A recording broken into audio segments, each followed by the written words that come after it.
right. Raise your hand, please, and tell me how Jet reacted to the bath the first time he went in. Sam.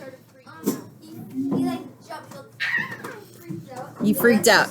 Yeah, he did not like that. What is it about the bath that made it so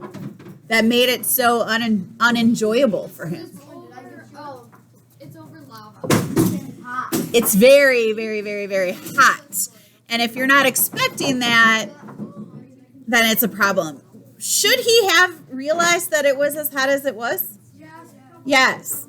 Should he have been messing around and trying to be all cool about it? No, probably not. He probably wouldn't have had the reaction that he did, but he did. Bath update. This is Jet Baranoff's POV. Bath update. I can now submerge myself completely for a full 10 seconds. It makes my earlobes burn and my brain hurt, but I can do it. My record for going in up to my waist is 8 minutes, although I'm pretty sure I can beat that. Progress. The best time to be in the hot spring is when it's raining because 1, there's nobody else around to laugh at me, and 2, it's possible that the rain lowers the water temperature by a 50th of a degree. Every little bit helps. Today's schedule was supposed to be breakfast, awakening, bath, meditation, lunch. But because of the storm, the rest of the kids are in arts and crafts making indoor tornadoes in jars.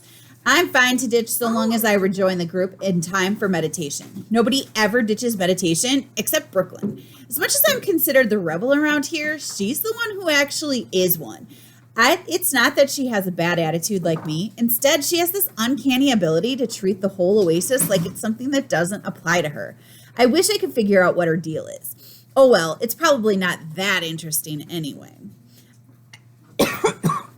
I stay in the bath as long as I can, the rain on my upper half compensating for the scalding water on my lower.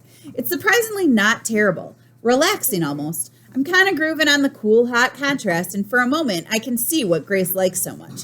But when I hear a few rumblings of thunder, I scoot out of there. Toweled off and dressed, I catch up with the others, scampering through the rain to the meditation center. I ignore Grace's glare and focus on a couple meaningful glances from my candy bar customers. I flash them thumbs up. Yes, we're open for business, and quickly jam my hands into my pockets when Ivory arrives to greet us. Stick around after class, Jet, the meditation pathfinder tells me as she ushers everybody in out of the rain. There's something I want to run by you. I notice an envious look from Grace, one that asks how come I'm getting singled out for special attention when I stink at meditating, and she's the teacher's pet. I say, sorry, Ivory, but I really have to go, and that's where my usually brilliant creative mind lets me down. I can't think of a single thing at the Oasis that I really have to go to. She beams at me. I only need a few minutes of your time.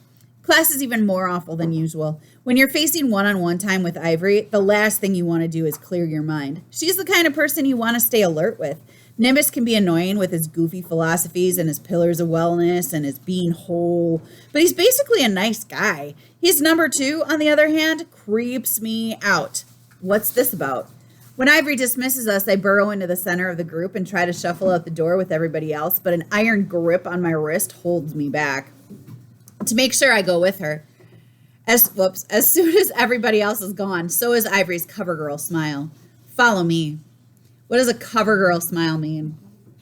Lydia? It's usually, so there's a makeup called cover girl, so it's like something that hides something.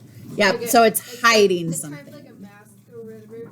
Yeah. Like that hides the real you or whatever. Yeah, so it's like a fake smile, right? Yeah. So her cover girl smile is gone. Follow me.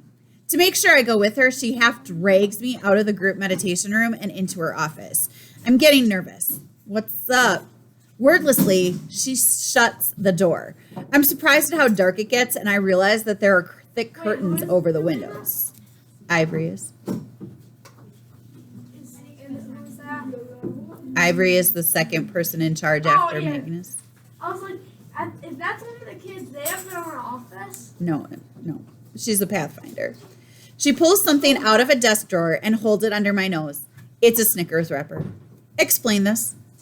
Hey, you're not supposed to have that. I say disapprovingly. There's no candy at the Oasis. That just makes her madder. Rappers like this one are all over, both in the woods and here at the center. I see lackluster appetites, poor concentration, sluggish behavior. Someone is providing candy to the young people here, and my money's on you. First of all, if you're going to buy illegal candy bars when you're at a camp, throw the wrappers away. Yeah. Duh. Well, hide them in a tree. Well, they couldn't remember they didn't hide Ugh. Deny everything. That's Vlad's motto when he gets dragged in to testify before Congress. I don't know anything about that, I reply with a straight face, as straight a face as I can manage. In answer, she produces a pen and begins to draw it back and forth in front of my face. Then, in her melodic meditation voice, she says, "You're not fooling anyone yet. The truth. Please." I start following the movement of the pen. I can't explain it. What do I care about her stupid pen? And yet when something is tracing a path right in front of your eyes, you're almost compelled to go with it. What is she doing? Hypnotizing. Ivory thumbs a switch and the pen lights up with a bluish glow. "What are you doing?" I ask. My voice sounds strangely far away. "Where are you getting the candy?" Ivory probes, her tone growing deeper. Here's where things start to get strange. I really want to tell her. It makes no sense. Why would I ever spill my guts to Ivory? Tell me, Ivory urges. It's a great weight pressing down on you. Let me take some of your burdens. You'll feel so much lighter. And I actually experience the weight. It's crushing me. I'm so lucky to have a wonderful friend like Ivory who's willing to save me. I can't believe I ever thought she was a jerk. The story forms on my tongue, the motor launch, the trips to Hedge Apple. I'm about to tell her everything when another voice comes to me. Not Ivory's. This one belongs to my father heading up the portable stairs to the Gulf Stream for his trip to Washington. Deny, deny, deny. I bite down on my own tongue hard enough to taste blood. The sudden spasm of pain jolts me from my trance. I lash out and smack that pen from Ivory's hands. It hits the floor and skitters across the room. "You will remain in that chair," Ivory thunders. But I'm free of her now. Her words don't sound reasonable anymore. Just the opposite. She's dangerous, and the more distance I can put between us, the better. With my tongue on fire and blood dribbling down my chin, I throw the door open and take off like a gazelle. I blast out of the meditation center and make a beeline for our cottage. I glance over my shoulder, fully expecting to see Ivory coming after me, but she's not. Maybe she doesn't want to explain to the whole Oasis why she's tackling a 12-year-old kid. The nature of her attack, her true attack, was different. I'm not sure I understand what it was. I just don't want to be in range of her anymore. It scares me, and I don't scare that easily. I burst into the cottage where Matt is sitting in the lotus position on the carpet, deep in meditation. There's a mini vaporizer in front of him, and the fake incense mist hangs heavy in the room. I hate that smell, sewer gas mixed with perfume. Without glancing up, Matt says, "Shh, I'm concentrating." "Yeah, well, concentrate on me for a second. Your girl Ivory just tried to attack me." That gets his attention. But when he opens his eyes, I realize he's staring at the bloody smear on my chin. "Not that," I explain. "I did that to myself. This was different. There was this pen, and I felt sort of woozy. And it's like everything she said was so reasonable."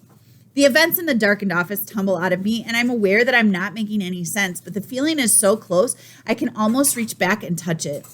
Wanting to do anything, say anything that would please Ivory, who I can't even stand. What was happening to me? Matt, when I stumble on the answer, it bubbles right out of me. "Matt, I think Ivory just tried to hypnotize me." "You are meditating," Matt exclaims patiently. "Ivory must have guided you to a new and deeper plane." "That's great." "It wasn't meditation," I insist. "It was after class. She wasn't guiding or pathfinding or anything. It wasn't friendly." Considering how rattled I am, I'm managing to stay pretty calm. That ends when Matt closes his eyes and resumes meditating. "Are you listening to me?" I demand. "Do you even care that Ivory was messing with my mind?"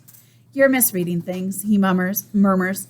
"You're not here to meditate or be whole." I snatch the vaporizer off the floor. "Your job is to look out for me." He reaches for it. "Hey, I need that." Enraged, I cock back my arm and heave the thing full force against the wall where it shatters. No! With a gasp, Matt falls on the pieces like Brandon Buchholz's dad jumping on a fumble during his NFL days. Ivory entrusted me with that. I take in sight of him, lying on the floor, cradling the shards of plastic and metal as if there's something beyond precious. This used to be Matt Luganis, the most promising young programmer and engineer at Fuego, who was being groomed by Vlad himself for big things. How did this happen to him? I think back to myself in front of that glowing pen, chomping at the bit to tell Ivory everything she wanted to know before Vlad's voice chimed in and rescued me. If the meditation pathfinder can make me want to spill my guts, what can she do to the dozens of people like Matt, who she meets with one-on-one? I can summon up my father when I need him. Everybody else is a sitting duck. Maybe it's time to learn more about Ivory in these special meditation sessions. Oh wait, the lizard on the front.